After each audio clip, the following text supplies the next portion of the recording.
about 5,000 degrees Fahrenheit, which is about half the temperature of the surface of the sun. So we're talking about very high temperatures we're trying to protect for. We have a block design for this heat shield. It's made up of these Abcoat blocks that are adhered to a skin and a skeleton, and we'll be testing that as one of the main objectives. But of course, when you look at the spacecraft, we talked about some of the other objectives as well. You can see the solar arrays here folded up against the vehicle. We'll be doing what's called the modal survey of those solar arrays once they're deployed, and looking at how they respond to different jet firings, engine firings, to make sure they can handle the vibrations and the loads that they'll see throughout the mission profile. Checking out all of our guidance and navigation and control, and then obviously the parachute systems as we come back in. Okay, next slide. So next picture is the vehicle as it came into the vehicle, or the vertical assembly building there at KSC. So it looks a lot different now. We've got the fairings around the crew module and service module, and we've got the launch abort system mounted on top. So the launch abort system, didn't talk about that previously. It's designed to pull the crew capsule away in case there's an emergency on either the launch pad or during the ascent phase. So it's made up of 3 solid rocket motors. The first is the abort motor, and that's what actually pulls the crew member away. Very powerful. It goes from 0 to 400 miles per hour in 2 seconds. So we're talking very quick, really trying to outrun an SLS that might be having an issue during launch.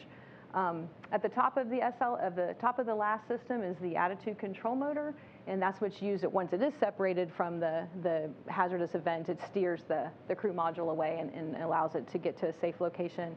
And then finally, the jettison motor, which would jettison the launch abort system from the crew module. So on Artemis 1, that jettison motor is the only active motor. We don't plan on using the other functions. This is a non-crew flight, so we didn't put those motors on the vehicle. But the jettison motor is the one that works every flight. So it's either, eventually you take the last off, whether you're in a nominal flight or in an emergency situation. Okay, I think we can, let's see. I think we can go to the next slide. So this is a picture of us rolling out to the pad for one of the wet dress rehearsals. Before we got to this point, every component, every system, every module on this spacecraft has been thoroughly tested. We've done over 48 engine tests between the aux engines and the main engine that we talked about to make sure we have a robust propulsion system. That parachute system that we showed, 25 different drop tests that we did, chunking capsules and lawn darts out the back of military aircraft, making sure that we can handle every parameter, things like chutes out or different wind conditions, wave conditions, looking at all of that through that test program. Literally thousands of hours of avionics and software testing in the laboratories here at JSC and at Denver, where our Lockheed Martin prime contractor is located. And then we took the entire spacecraft to a thermal vacuum chamber up at Glenn Research Center, the Armstrong Test Facility, and it spent over 47 days in that chamber, just really wringing it out, testing every aspect of the temperatures that we'll see, the vacuum, the pressures, acoustics. And so really have spent a lot of time testing this at the component and module level.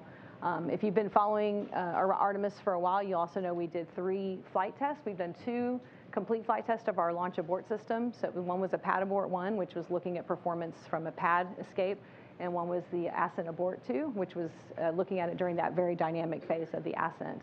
And then finally, we had our exploration flight test 1 that happened a few years ago that tested out most of the crew module systems. And obviously, we've added things today, and then we've also added our service module. Okay, I think we can go to the next slide.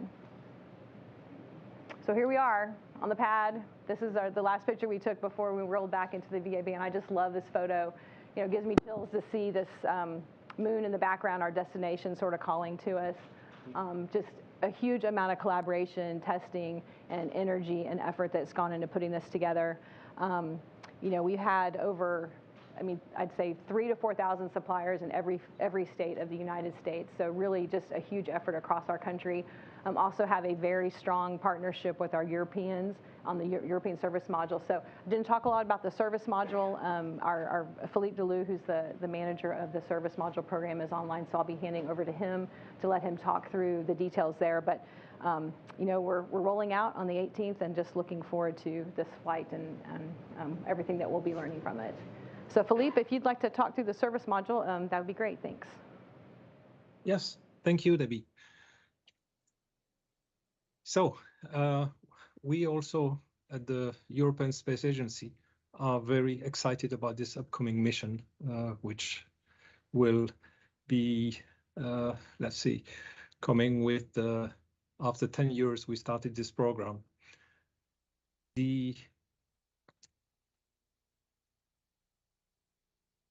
Sorry, I have a blank. Yes. So I would have loved to be in Johnson in person in order to take this media event, but I'm taking it here from the research center at the European Space Agency here in Holland in the mission room that our engineer will use here to support the mission. This is in addition to the team that will be in Kennedy. Can I see the next slide, please? So as Debbie said, the service module is one part of the Orion vehicle. And we're extremely proud at ESA that NASA has trusted us and our industry to provide critical function to the Orion vehicle.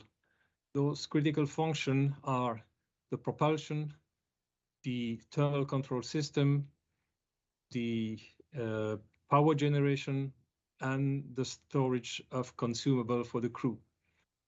So the service module has 33 engines, one main engine, which is an engine recovered from the shuttle. This is the orbital maneuvering system of the shuttle. And then 8 auxiliary engines. Those 8 auxiliary engines are also a backup in case of anomaly of the main engine. And 24 engines for the attitude control and attitude correction during the mission. The propulsion system also includes propellant tanks, who can store 8.6 tons of propellant, and the pressurization system. Now moving to the thermal control system, this is a fluid loop where a pump is pumping fluid and distributing this fluid within the ESM. One of the main functions of this fluid loop is to reject the heat from the service module, avionics equipment, but also from the crew module in order to keep a comfortable environment for the crew. The next function is the power generation. This is, of course, provided by the solar panels. Those solar panels provide 11 kilowatts of power. It provides basically in an hour more than you need in order to supply the need of a home for over a day. So in addition to the solar panel, there is a power conditioning system in order to condition the power and distribute it to the service module, but also to the crew module. And finally, the last system is the crew consumable. In the future version of the service module for the Artemis 2 mission plus, this will provide water, oxygen, and nitrogen. For this Artemis 1 mission, we will only load nitrogen in the tank. There will be no oxygen tank, and the water tank will be empty. Next slide. So this is another picture than the one showed by Debbie. It's a bit earlier in the integration phase and Kennedy, so it was not already mounted on the spacecraft adapter, and the solar array were not there. So it was just right after the mating of the crew module to the service module. So this is Artemis 1, or the Orion for Artemis 1. The service module for that vehicle was delivered in 2018. The service module for Artemis 2 has also been delivered and is now in Kennedy under integration. It's been delivered last year in 2021. Right now, the third service module is being built in Bremen and will be delivered to Kennedy in 2023. And then the service module for ESM 4 to 9 will follow with a yearly cadence from there on. Next slide. So this is a picture that has been already presented, and here I will emphasize a bit more on what will happen for the service module. I will not insist on the propulsion. I think the propulsion has already been very well described by my predecessor.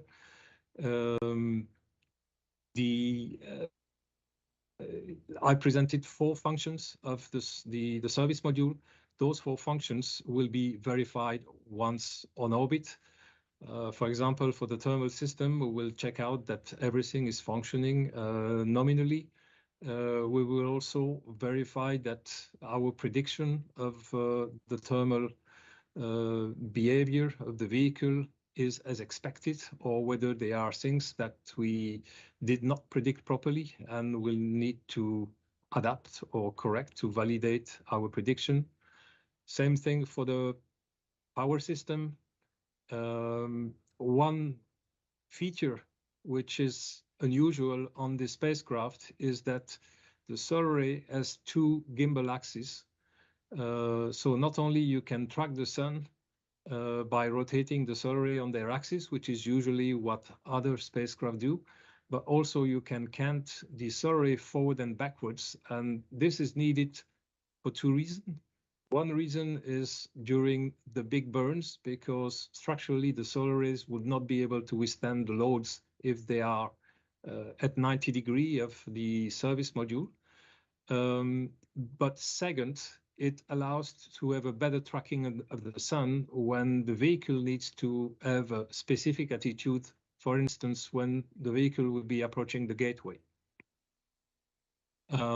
Also, as I told you, we will have nitrogen on board, and the reason why we will have nitrogen on board is because there is a major verification to be made, is that in case of a accidental depress of the crew module for any reason, we want to check that we are able to repress the vehicle with nitrogen that is stored on the service module. And yes, once we've completed the mission, the service module will separate and unfortunately will burn in re-entry in the atmosphere and will fall in small pieces of dust in the South Pacific Ocean. And that concludes my presentation, my short presentation of the service module, the European service module. And now I will hand over to Gary. Thank you very much, Philippe, and to Debbie as well for giving us insight into the Orion spacecraft and the European service module. So we've taken a look at the mission profile, we've taken a look at the spacecraft. Let's now go over to Melissa Jones over at the Kennedy Space Center to take a look at recovery operations. Melissa. Thank you. Hello, everyone. It's my pleasure today to be here to talk to you about the recovery operations that we're going to do in order to recover this Artemis 1 Orion capsule. For the past several years, the team based here at Kennedy Space Center have been working with the U.S. Navy to create, refine, and practice our recovery operations to get the capsule back when it lands for Artemis 1. Just last fall, we completed our final test called Underway Recovery Test 9 aboard the USS Mirtha, and that certified us to do these recovery operations. These recovery tests allow us to experience life aboard a Navy vessel for 6 to 8 days as we are practicing with a full-size Orion mock-up. And we practice over and over again what will happen on splash day to refine how we work with the capsule and integrate with the Navy. We have a decades-long partnership NASA does with the Navy, as I'm sure you know from our time with Apollo, recovering human spaceflight missions, and this Artemis program will just build on that experience that we have with them. So speaking of that, so NASA chose the Navy's LPD landing platform dock class ship, specifically because of the well deck that it has, the helicopter pad, its onboard medical facilities, and the communication capabilities. You can see a picture of it on the screen. This class of ship also provides us the communication assets that we need to communicate back with the flight control team at JSC. You heard Judd talk about it earlier. So on recovery day, we will be in communication with his team, listening for burns as they happen and information that will allow us to know what are we going to get when the capsule lands from a health and status perspective. During the mission, the capsule will travel about 25,000 miles an hour before slowing to 300 miles an hour after entering the Earth's atmosphere. And when the parachutes deploy, we're expecting it to slow to about 20 miles an hour before it glides into the Pacific, where we'll go get it. And that landing location is approximately 50 to 60 nautical miles off the coast of California. During the final hours of the mission, what we do to prepare while the capsule is getting ready to come back through entry is we deploy some helicopters off of the flight deck of the ship. We talked about that, and some divers. If we can pull up the first slide. We'll have a picture of the divers interacting with the capsule. But basically, those folks need to be in the open water and the air because we're trying to get as much data collected as we can upon entry. So we want to see the parachutes, we want to take imagery, we need temperatures, how is the TPS performing, and so it's very important that we already are deployed so that we can get that information as quickly as possible. And then the deployed team of divers is pictured on your screen. The very first task that they will have is trying to get to the jettison hardware that was mentioned before it sinks. There's a forward bay cover that comes off of the top of the capsule. Judd talked about that earlier. And 3 main parachutes. Those are the top priorities we have for getting back as quickly as possible that hardware. Now, of course, if we can get back drogue chutes or any of the other parachutes, we will absolutely try to do that. But those are our priorities. And while that's happening, there will be some tests happening on the Orion vehicle that were mentioned for cooling and other things. So we let that capsule sit powered up for a while we're focusing on jettison hardware. And so you can see once we're ready to recover the capsule, the divers will approach the capsule, which is in the picture that you're looking at. They will attach something called a pony collar, which is that colorful black and yellow and red and orange collar around it. And that allows us to attach lines to the capsule so that we can tow the capsule into the back of the ship, into what's called the well deck. So if you want to go to the next picture.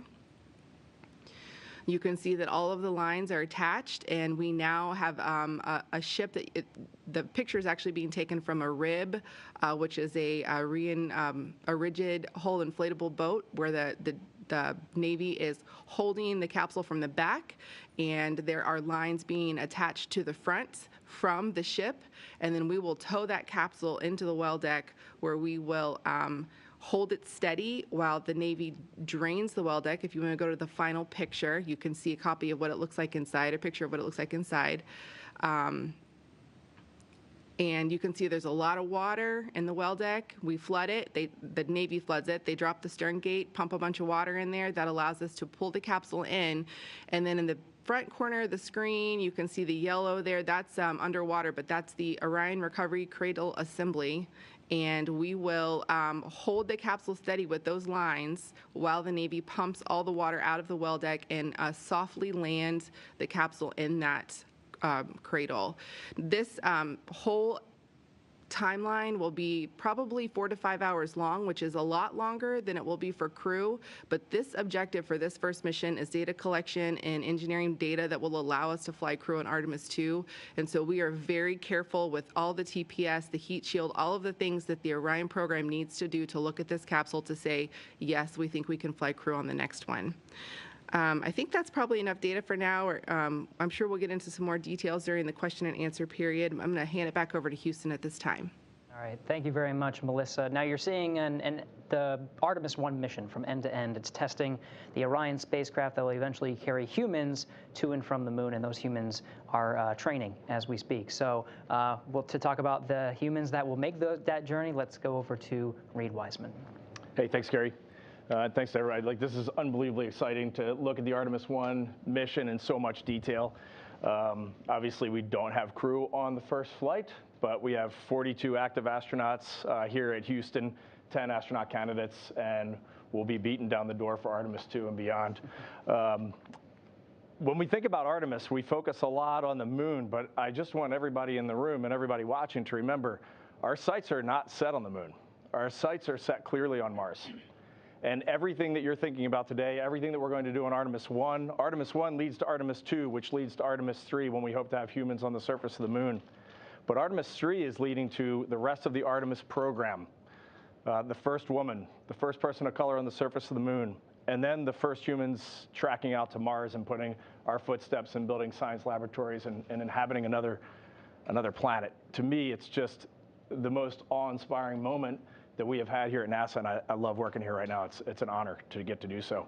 So what are our 42 active and 10 astronaut candidates doing right now to prepare for all of this? I have just a few very quick slides, far less detail than my NASA counterparts here and my European friends there, Philippe. But in order to land on the moon, in order to land on Mars, we're going to come down pretty much vertically. Whether it's SpaceX Option A, building their human lander for the moon that we will fly, or our other contractors that are coming online to take subsequent missions, we're almost certainly going to come down vertically. So we're spending a little time right now with the Army just to get familiar with landing vertically, landing in snow. What does it look like to be whited out like you would be on the surface of Mars or on the surface of the moon? And just a few hours in helicopters, but it is amazing how much you learn, how quickly you learn. And we are doing that not so that we're good at landing vertically, but so we understand the new and different risks when you don't have a runway that you're landing on. And you learn a lot very quickly. Next slide. We have been working off the planet for quite a while on this little tiny thing called the International Space Station. There's a great picture of Raja, who just came home on SpaceX Crew 3. He was the commander of that vehicle. Our crew is up there right now. Crew 4 with Chell and his crew, and they're conducting science day and night, 24/7, 365 days a year, and we've been doing this since the year 2000. And every day that I personally spent on the space station, I looked at it as walking on Mars. That is why we're up there. We're trying to make life better on Earth, and we're trying to expand humanity into our solar system. Next slide. This makes me jealous. One of my classmates, Kate Rubins, is somewhere in that photo. Two-time flyer to the space station, a microbiologist, and we have her out in a European training session just a few months ago called Pangea, where we're going out and looking at all lunar geology, how we would sample rocks, how we would get lunar samples, retain them, catalog them for the scientists on Earth. What we need to think about is a totally different way of thinking in a geologic timescale, and just thinking the way a geologist would think on the surface of the moon and onward to Mars. So we're doing that training. We also train a lot in Iceland. It is a very good analog to the lunar surface. Next slide. Some of you this afternoon will go over to our virtual reality laboratory, and virtual reality is just paying enormous dividends right now. So we expect the next human landing on the moon to be at the South Pole. And if you've ever looked out at the moon at night, the South Pole has got a very weird sun angle, very weird light that hits it. There's permanently shaded regions. And we have developed, hopefully you'll see it this afternoon, we've developed in the virtual reality world what it actually looks like with the exact sun angle that we'll be landing at. And it is crazy weird. The bottom half of you can be in absolute blackness, and the top half of you can be in blinding sunlight. The way shadows are projected across the lunar surface, it just changes literally everything. So in this virtual reality world, we can go in there for 10 minutes, and you can answer 1,000 questions. You can stop 200 meetings with 10 minutes of VR goggles. And so it's really a great facility. I think you'll like it. All right, next slide. We also, over in Building 5 here at the Johnson Space Center, we have the Orion crew trainer. There you have Stephanie, Johnny, and Randy Bresnick, who have been heavily involved in the development of Orion the last few years, what it'll feel like to fly. And that trainer is being outfitted right now and will be ready later this year to start our crew training. Next slide. And the final slide in this, I think some of you were out this morning at our neutral buoyancy laboratory about 10 minutes north of the Johnson Space Center. Very large pool where we have been training for International Space Station spacewalks for 2 decades, and now we're taking a portion of that pool and looking at what it would look like to be on the moon, to spend 6 hours in a lunar class spacesuit, doing research on the bottom of a pool. And it's an amazingly fantastic facility to be underwater, to spend that much time thinking about how it will be to be on the moon. So we'll be using that as we move forward. And that's the end of my PowerPoint pitch. The question that everyone will ask is, when are we assigning a crew to Artemis 2? And we hope that'll be later this year. Thank you. Very good. All right, thanks to all of our briefers for the very detailed overview of the Artemis 1 mission and what we are doing for the future to build upon Artemis and going to the moon and to Mars. So we're extending our time for the briefing to give us about 45 minutes for questions. So we'll spend some time taking some questions here in the room, and then of course on our phone bridge. So a review of how we're going to take the questions. Raise your hand nice and high so we can see you, and then we're going to run a microphone over to you, and then you can ask your question with the microphone. We'll start over on this side, and then please state, once you have the microphone, state your name, your affiliation, and to whom you'd like to direct your question. We have folks from all over, so just make sure you state to who you'd like to direct your question. If you're on the phone bridge, please press *1 to submit your name into the queue, and then once your name is called, you can direct a question to anyone here on the panel. If you find that your question has already been answered, you can withdraw it at any time by pressing *2. So with that, let's start here in the room on this side. Please go ahead. Yeah, and we can state your name, affiliation, and to whom you'd like to direct your question. Chris Gebhardt with NSF. I believe they're for Judd. In terms of ascent, with the launch abort system not having its abort motors installed, what abort options are available for Orion, and when do they become available in the ascent profile? And on the flip side of that, for landing, when you're coming into San Diego, what if the weather isn't good at the landing site on October 10th? What are your options to target a different one? What are the backup landing options for the 10th? It's a great question, Chris. Our abort options become available after the last jettisons, about that 3.5 minute mark. Our first abort mode that we have available to us is untargeted splash. So that would be where we'd separate and splash down somewhere in the Atlantic Ocean. We also have an overlap between that untargeted abort splash mode and then an abort once around option. That's about 7.5 minutes or so into the flight where we have that overlap.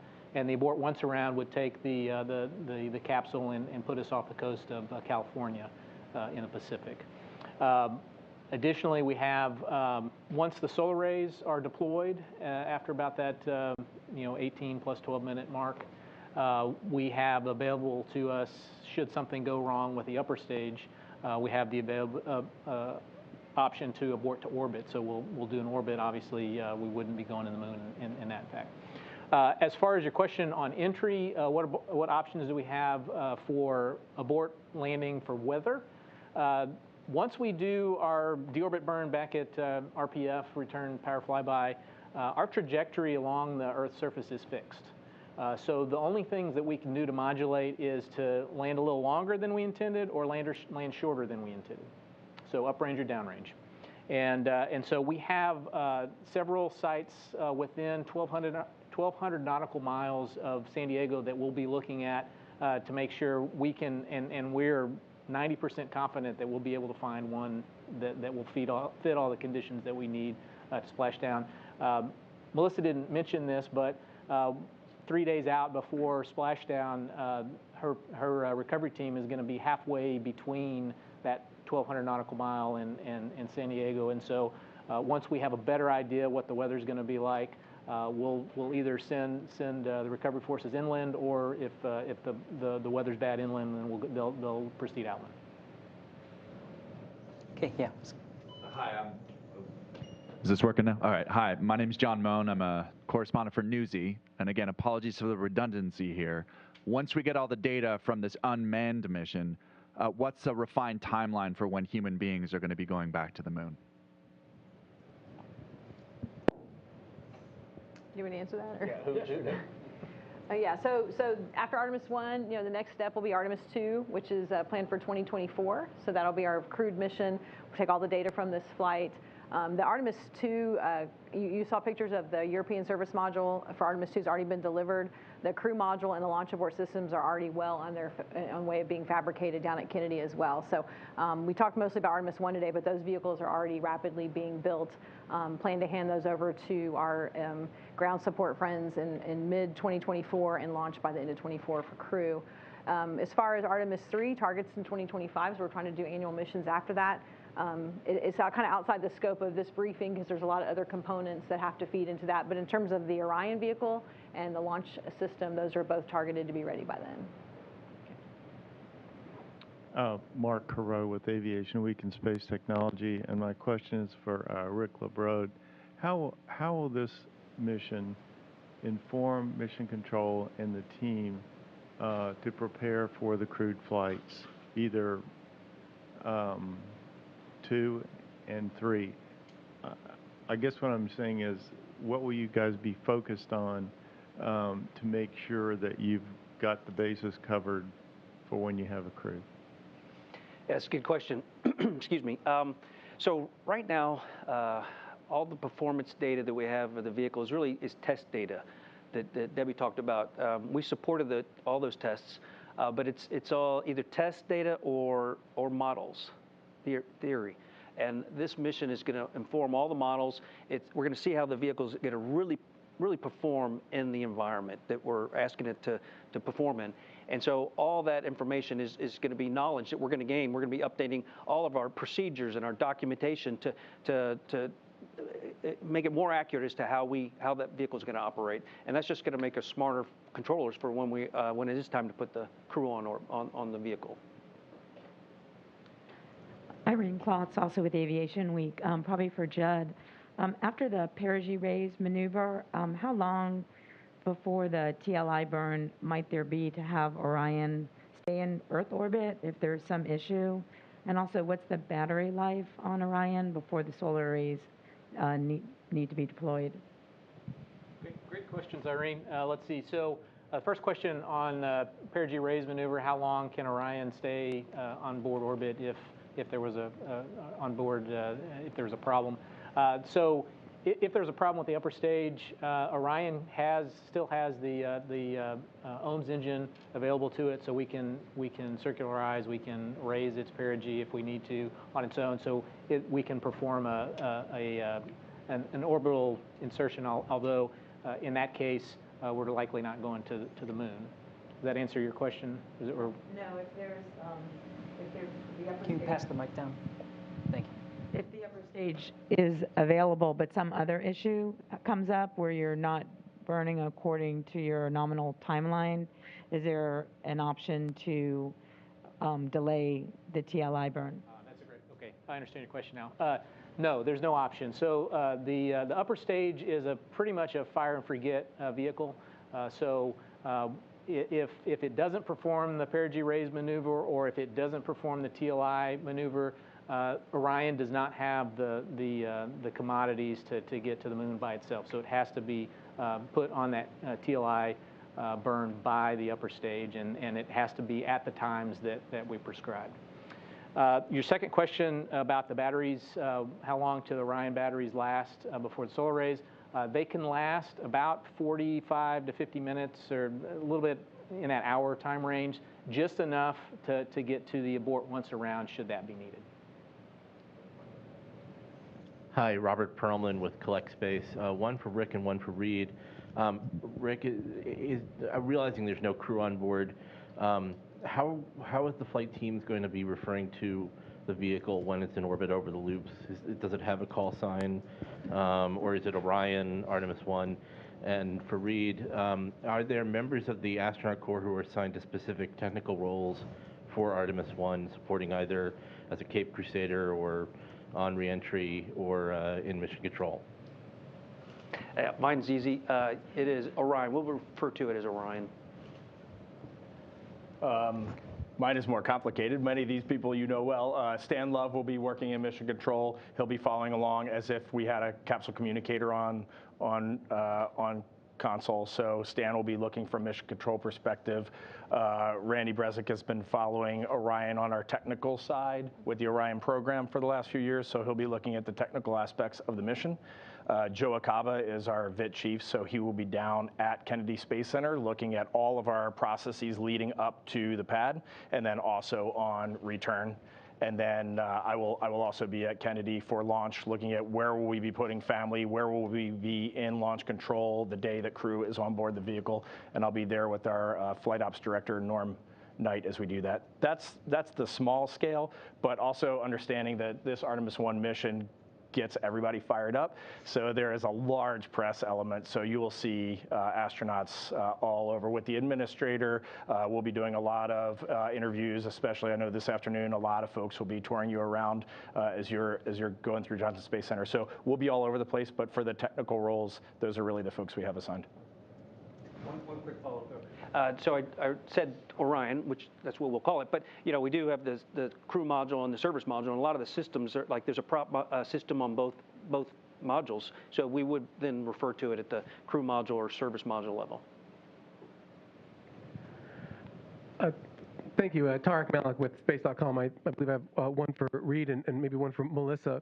Reed, with some systems like the waste management, et cetera, not flying on Orion, I'm really curious what the experience you're looking for the astronaut corps to get from the sensors that are going to be on board the mannequins, et cetera, in the spacecraft. How germane and how accurate can you get a picture of what that experience is going to be like?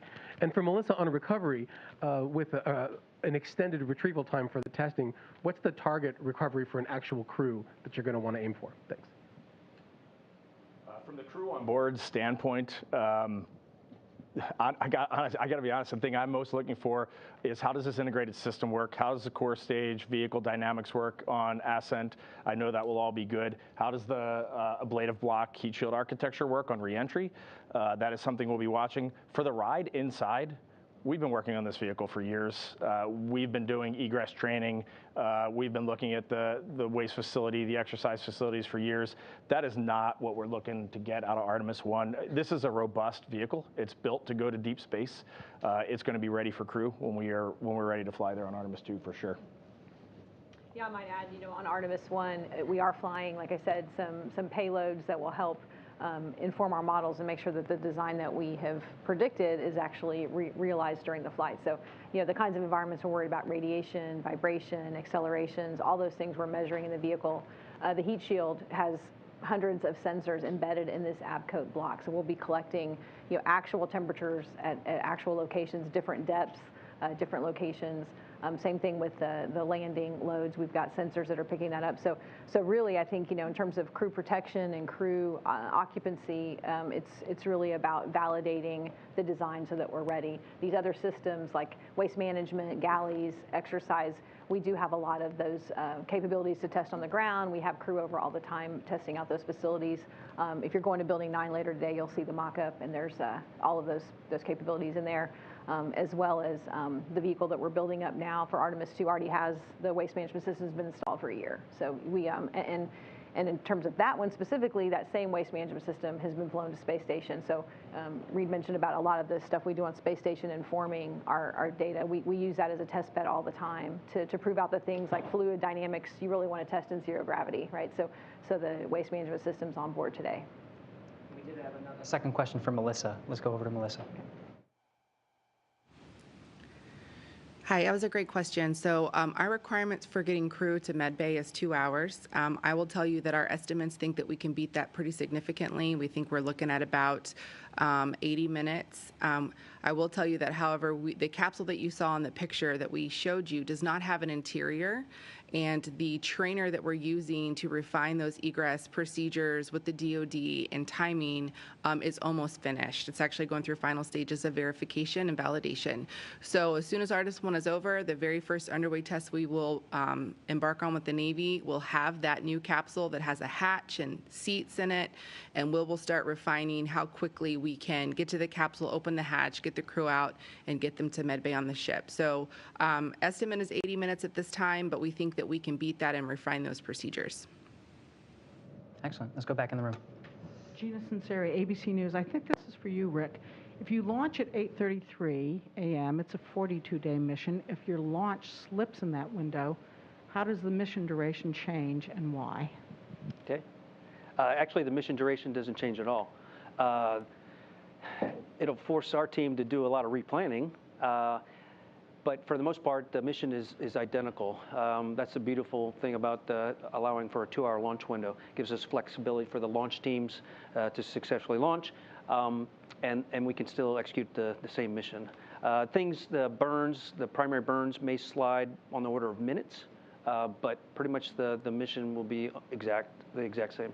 And I'll add on to that. So the reason that it's the same duration is every launch day we're targeting the same point in space for TLI, translunar injection, and so when we move through that window, we're just changing the angle at which the rocket is approaching that TLI, and actually that TLI is moving westwardly, throughout that window. So we're changing the angle at which we're approaching. And at risk of getting way out over my skis, so we're gonna roll here. We have 3 launch attempts, right? We've got the 29th, I think the 2nd and the 5th. But I think this is a really important point. We're flying this vehicle as a test flight. We do not know everything. We've modeled everything. We've evaluated everything. We've tested everything we can test on the ground. But it's a whole different ballgame when you roll to the pad and you go to get off of that pad. So there's a very solid chance we go for the 29th, and we don't make the 29th. And there's a chance we don't make the 2nd or the 5th. And in that case, then we're going to roll back to the VAB. We're going to reset a few systems, and we're going to go back out. That next set of 3 launch attempts, we do go to the shorter class 22, I think, day mission. So just keep in mind, there's a lot of unknowns still out there. So yeah. So just make sure it's clear. So the 29th, the 2nd, and the 5th are all long class. They're going to all be 40+ day missions. But if we roll back and then we go into the next launch period, then we start off. It's generally the first part of the launch window, which is several weeks, is a short class, and then we transition to a long class. Go ahead. Hi, was this? Okay. Bill Harwood, CBS News. I just want to follow up on those last ones. We've all been told the 29th, 2nd, and 5th. Charlie Blackwell-Thompson said last week, or earlier this week, if you roll out on the 18th, she said you get 2 attempts. Explain what's going on there. I don't understand the flight termination system, battery install. When does that clock, that 20-day clock, if it is a 20-day clock, when does the 20-day clock start ticking? And if you roll out on the 18th, what's your last opportunity to fly? In other words, do you really get all 3 of those opportunities or not? And a second question I'm squeezing in. If I'm standing in my driveway looking out at the moon, what do you guys show me with your finger? What is the orientation of that orbit as I'm looking at the moon? Because Apollo, it's going around the moon, it's an eclipse, around the moon, eclipse. What is Orion doing in that distance from an orbit? As I look at the moon from Earth, try to visualize that in the eclipse as you're going through.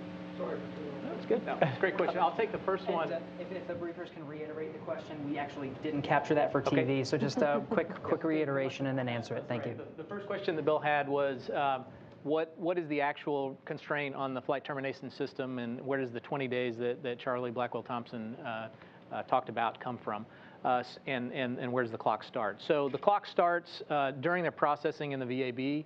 That window starts when they install the FTFS batteries, they charge them up. That's when the certification period or the starts at 20 days. So I believe, and I'm not exactly sure the day that they're planning to do that, but that'll be around like the 16th or 17th, something like that. 20 days later, the range has told them that the batteries are only certified for 20 days, and so I think that puts you right after the 2nd, so like the 3rd or 4th, right there, not quite to the 5th. And so that's where, why she quoted 2 days attempt, right? Because that 20-day certification ends right on the edge of being able to pick up the 5th. I do know that they are in talks with the range, the Eastern Range, to try to extend that certification to a little bit longer than 20 days, hopefully to bring in a 3rd attempt, but those negotiations are still in work. As far as your second question, I don't know, Rick, you want to take that one? Sure.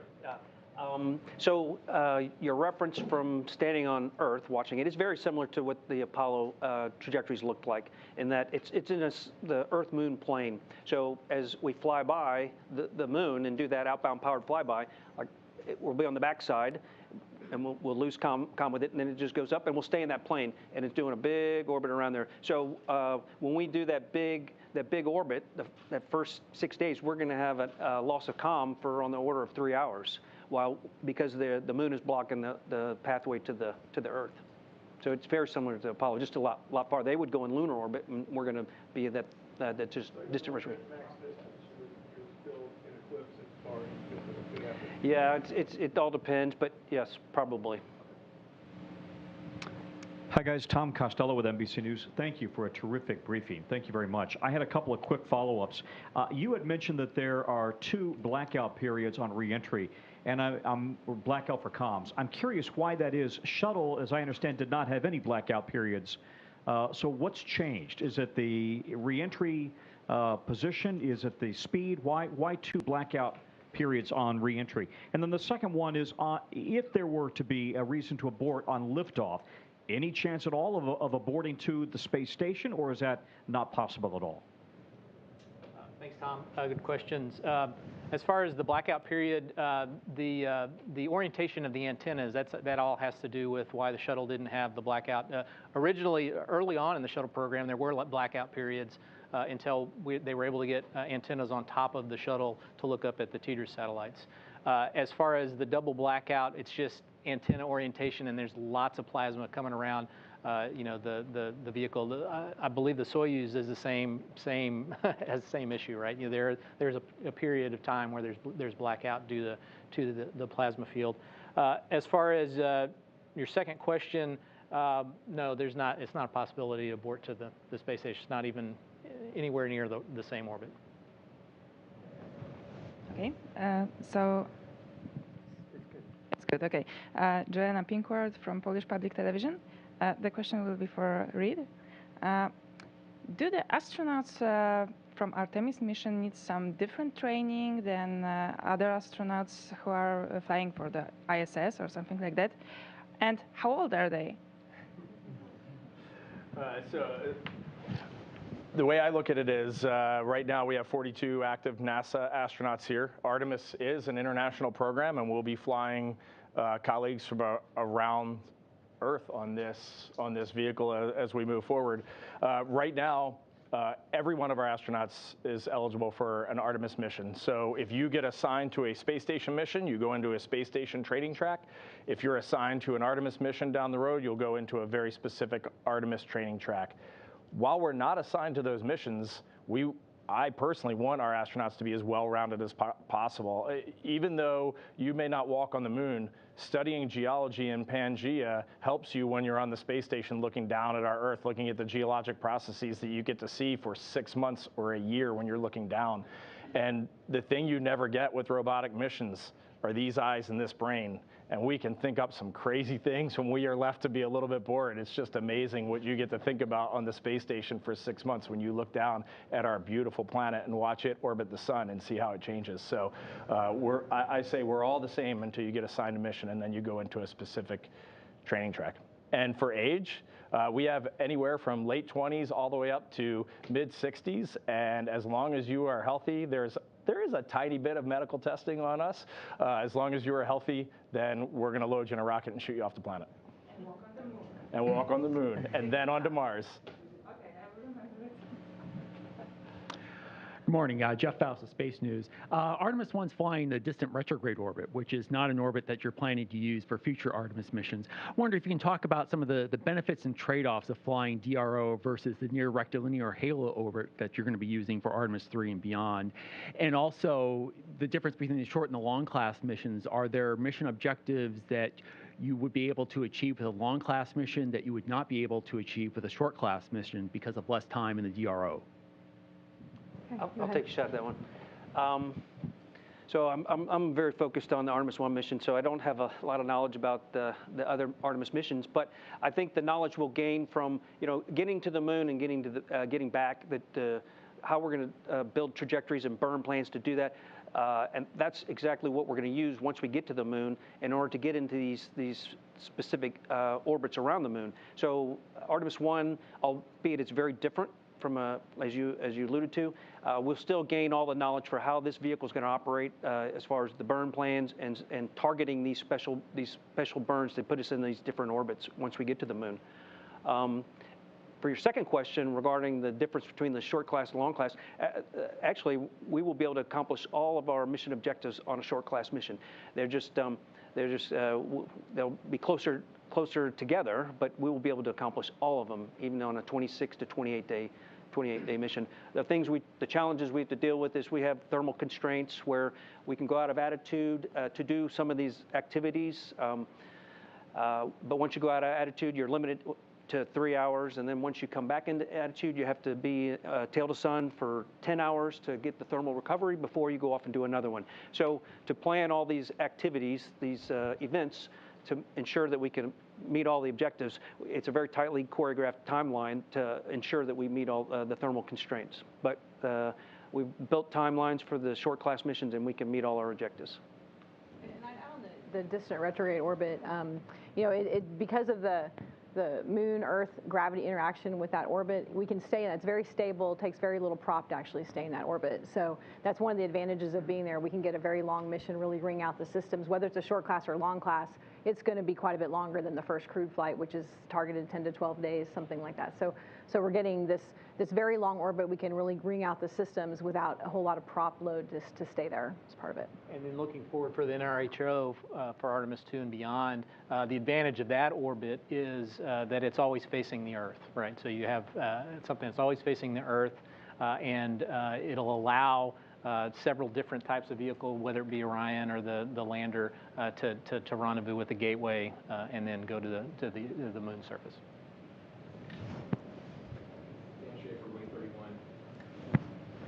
Check. There you go. Dan Schaefer, Way 31 in Huntsville. This is a follow-up for Reed on the astronauts. So you've culled 40-odd astronauts now down to about 10 who want to fly on these first couple of crewed missions. How did you do that?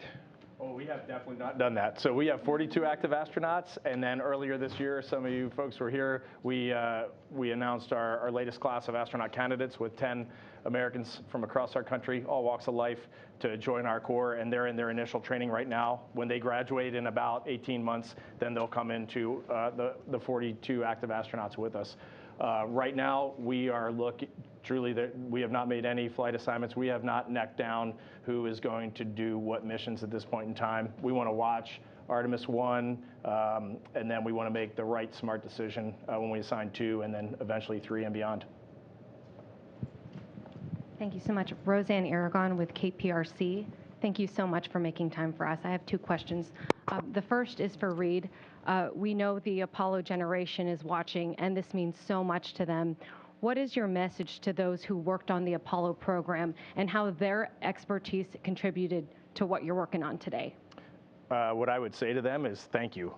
That Apollo generation landed humans on the moon at a period where I truly look back and think it was impossible. And then that technology, the very Johnson Space Center that we're sitting at right now, is a legacy of the Apollo era. But I don't think about that when I think about Apollo. When I think about Apollo, I think about every kid that watched that landing and wanted to work in mission control, that wanted to be an astronaut, that wanted to be a doctor, that wanted to be a school teacher. Like, the impact of what Apollo did was not putting Neil Armstrong and Buzz Aldrin on the moon. It was changing the way we look at STEM completely. There is nothing that motivates someone more than doing. And that is what Apollo did, and that is what Artemis is going to do. We are going out there and we are going to do this. And that way you really energize everyone.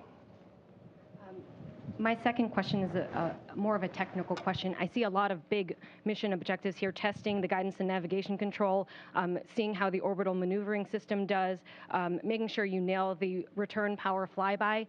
What is your margin of error, especially considering some of these things have never been done to this capacity at all? What's your margin of error, and what does success look like if not all of your objectives is met?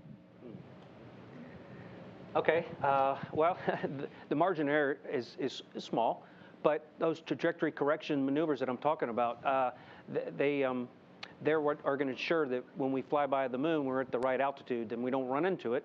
And I talked about the burns. We assign a criticality to them. So a non-critical burn is one, if we didn't execute it, no harm, no foul, we can pick it up, we can make it up later. Then we have mandatory burns, where if you don't execute that burn, then you lose a mission objective. A good example would be the outbound powered flyby. So if we didn't do that, then we wouldn't be able to get up to the DRO and do the DRO mission. We'll still safely bring the Orion back, but we won't be able to accomplish all of our mission objectives. And then the last category is the critical burn. That's the return powered flyby, and that's the one, if we don't execute it, then it's a loss of the vehicle. So the margin of error is small, but we have opportunity to make sure that we make all the right corrections to make sure that we target our outbound powered flyby and our return powered flyby. So confident that we'll be able to execute the trajectories as necessary to, as long as the vehicle performs the way it's designed, we're going to get the mission accomplished. And I would add to that, I mean, this is a test flight. So we're also finding where the margins are, right? We're finding where the conservatism in the analysis that we've been previously done. And so in many respects, we're continuing to learn, right? And so we'll find where those margins are. Hi, I'm Cooper Heim with Singularity and Everyday Astronaut.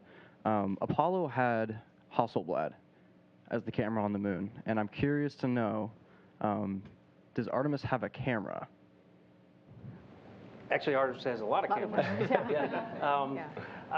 Debbie probably could talk better to the internal ones, but on each of the solar array wings, we have a GoPro that's wireless, has a wireless link to the crew module, and we'll be taking imagery a lot throughout the entire mission, and we'll be transferring that imagery from the GoPro camera down to the. We have camera controllers internal to see them, and then we'll be bringing those down to the Earth. But there's internal cameras also that I don't know the make of those. Do you know? Yeah, I don't know the make. There are several cameras inside the crew module, and actually there's a technology demonstration payload being flown called Callisto. You can read about if you haven't already. It's a collaboration with Alexa. And actually, so you'll have a camera on board. You'll be seeing, from the vantage point of a crew member sitting in a seat. And actually, participants can interact with that. If you have Alexa at home, you can ask questions. Where's Artemis today? Where's Orion today? What's happening on the mission today? So there are various camera views, both externally. Some of that's imagery you want to capture for post-flight analysis. Did things perform the way we want, or did that solar array deploy and lock into place? So definitely, the cameras external help us during the mission if we start seeing data that looks like an anomaly. But then a whole bunch of video inside too as well for just see what's going on. Is that the same for whenever they go down to the moon? Will that be mostly GoPro? Will that be a red? Will that be good question. Those are Artemis 3 related, so I wouldn't be able to get to the answer today. I'm sure Gary can get you some information on what's happening on those. I might sneak a cell phone. They're pretty good cameras. Yeah. Thank you. Sure. Over here, Danielle Ponce from The Independent. A lot of people ask questions about numbers and mathematics and specifics, and I want to talk about the human aspect. This is the very first time that we see an African-American, a woman getting into the moon. Diana Trujillo from Colombia being the flight director. Astronauts from Ecuador origin, from Salvador, from Puerto Rico. How important was for NASA to send that message out there that this was like driving into diversity and inclusion, all of you guys? That will be absolutely a priority. I mean, it's something we think about every day. And so, this mission to me, professionally, I'm very excited and proud, but I also personally, I have 3 kids, 2 of which are daughters. And so when I talk to them about, we're going to send a woman to the moon, they came to understand but there hasn't been one. So they grow up in an environment where things are just so much more diverse and inclusive. So absolutely, to me, from a professional, but also from a very personal standpoint, I think it's a huge, huge deal that we've made this a very big focus of this mission for both women and people of color. Yeah. Absolutely. That's our job at NASA, is to do the things that are difficult and to do the things that are right and to motivate our base, which is our youth. And right now, our country is a diverse and extremely rich country, and we want our astronaut corps to look, we want every kid in America to look at our poster and say, oh, I see myself in that. I grew up poor, or I grew up in this state, or I grew up with this type of family. I can do that someday. And it's really important for all of us to stand together as we go and do this. And the neatest part about getting to work at the Johnson Space Center and at NASA as a whole is the team you work with. Every day when you get to work, the stories you can tell, the flight director class that we just hired that's truly from all over our country and the world, it is an amazingly rich place to work. And it's reflected every year. It's the best government agency to work in, and there's a reason for that, because we're a bit progressive and we really love what we do. All right, I'm going to go to the phone for a second. They've been very patient, so I just want to give them an opportunity as well. Marvin Marshall with the Nighttime News Space Report. Go ahead. Hi, my name is Marvin Marshall from the Nighttime News Space Report. I appreciate you guys having us out here today. My question kind of banks on the camera question there. I was wondering, how much public engagement will there be to mean the live streaming from orbit? Pictures are worth 1,000 words, but that video just does so much more for us. Now, will there be like an emphasis on providing the public with live streams after the launch live stream, on orbit, that initial live stream, and like on Artemis 1 or even Artemis 2? And thank you for taking our questions. Thank you. Okay, I'll try to answer that if I heard it correctly, and if I didn't, you can ask again when I'm finished. But yes, throughout the mission, we will be having live stream imagery coming down, but it's in competition with all the data that we need to get down as well. We are limited on our data rates that will be transmitting information down from Orion throughout the mission. There's periods where we'll go to a higher data rate, where we'll be able to do imagery and then also maintain our telemetry. But for a lot of these events, we'll also be recording the high-resolution imagery, and then those would be downlinked after the event. We have a priority list of how we're going to bring files off of the Orion. So it's going to take a matter of time, because there's a lot of data that we'll be bringing down on a continuous basis. So it'll be somewhat after the event to get the real high res, but the intent also is to have some streaming imagery during these events as well. Let's go to Melissa real quick. So she wants to add a little bit about what happens at the recovery phase for imagery. Go ahead, Melissa. Awesome, thank you. Yeah, so we have about 17 cameras all over the ship, in helicopters, in the open water. Several of those are connected to basically a satellite system that we have on board that we will be able to stream near real-time live video back to Johnson to be sent over NASA TV. So you will be able to see recovery operations real-time. Very good. Let's also go to the phone. Last one on the phone, Marcia Dunn, Associated Press. Yes, hi. For Reed, I was hoping you could provide some details, please, on what special traits or skills you're looking for the first two crews. And will the first two crews come from the 18 Artemis team astronauts announced a couple years back, or not necessarily, because today you seem to be indicating that any of the 42 active astronauts could be in the running at this point for Artemis 2 and 3. Thanks so much. You bet, Marcia. I'll start with the second half, which is the way I look at it, any one of our 42 active astronauts is eligible for an Artemis mission. We want to assemble the right team for this mission. As for what we're looking for in these first few Artemis missions, but I would say it's really what our astronaut corps is as a whole right now. First and foremost, technical expertise, the ability to dive into literally any situation, any technical need of the vehicle, to understand when things aren't going quite right and to understand when they are. That is absolutely number one. And then beyond that, it is, are you a team player? Are you engaging? Can you work with our flight directors? That is exactly what our astronaut corps is today. We pride ourselves on long duration space flight, 6 months to a year on the International Space Station. We pride ourselves on, we call it expeditionary behavior, of being a good teammate, of emptying the trash can when it's full, cleaning out the dishwasher when your parents ask you, those sorts of things. And that is really what we're looking for in those first Artemis missions. Technical expertise, team player, and that's what we want. Very good. Let's go back in the room. Florian Meyer with ARD, German Radio Television. Thank you for doing that.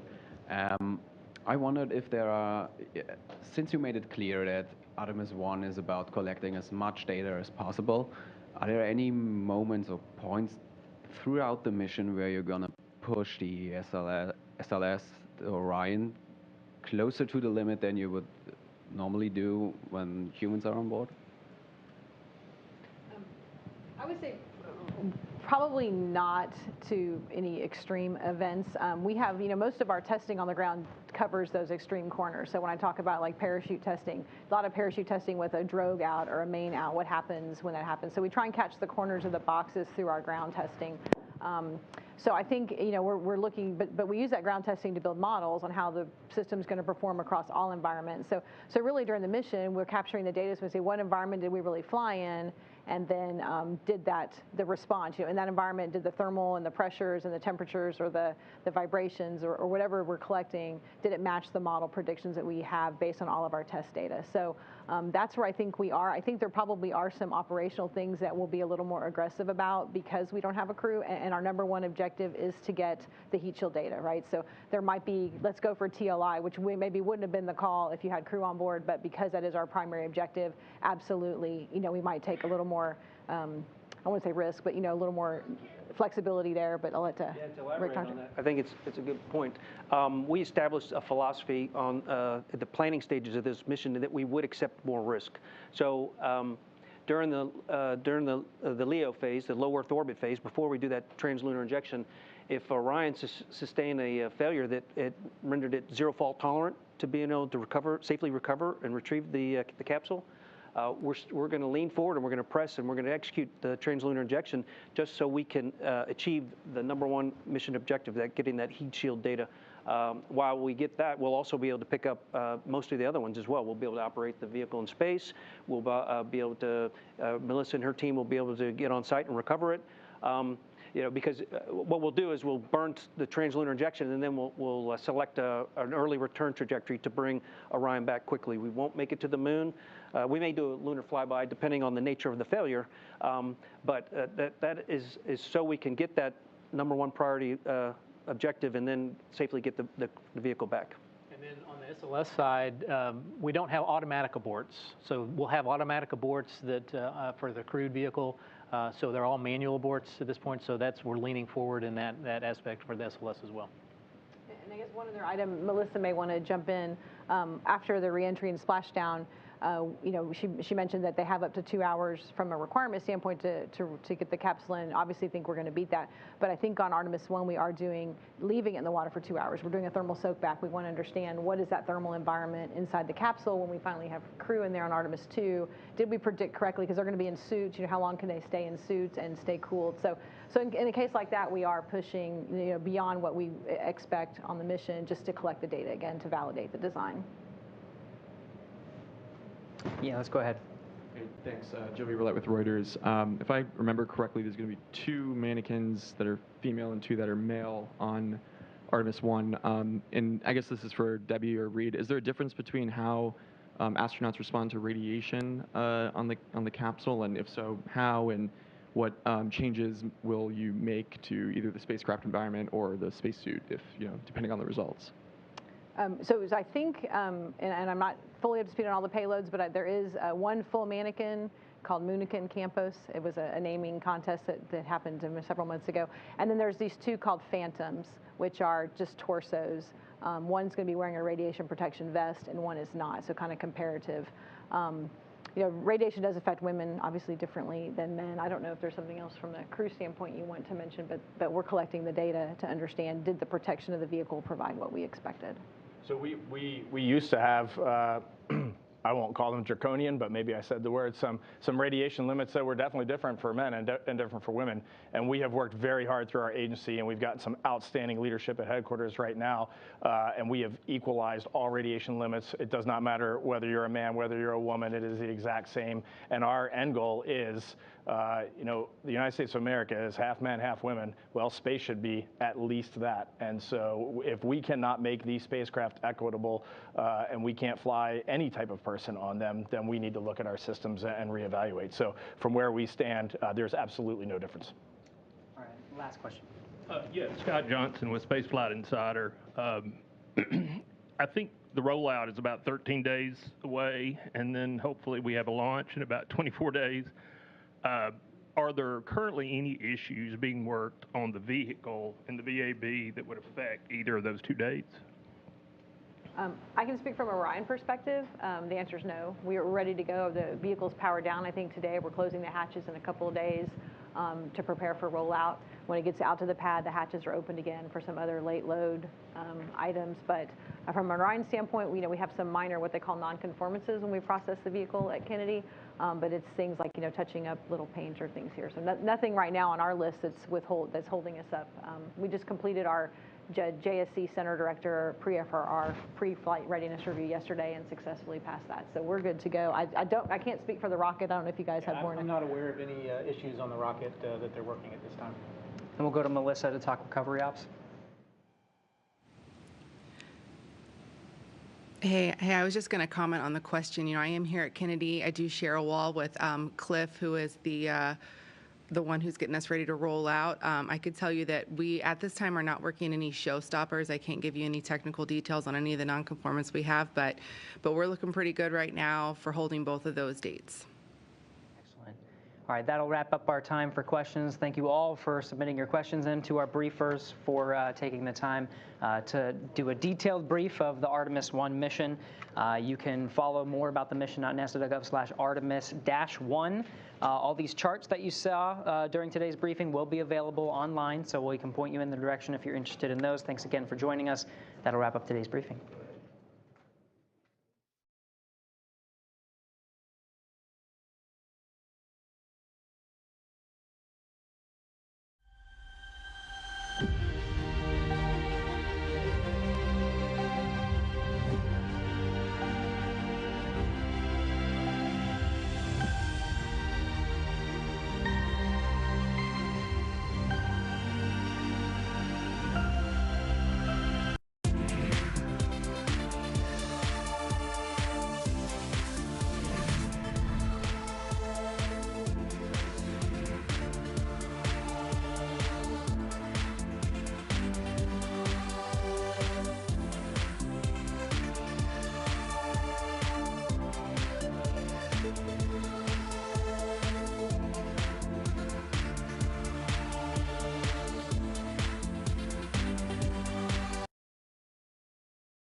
Station, this is Houston. Are you ready for the event?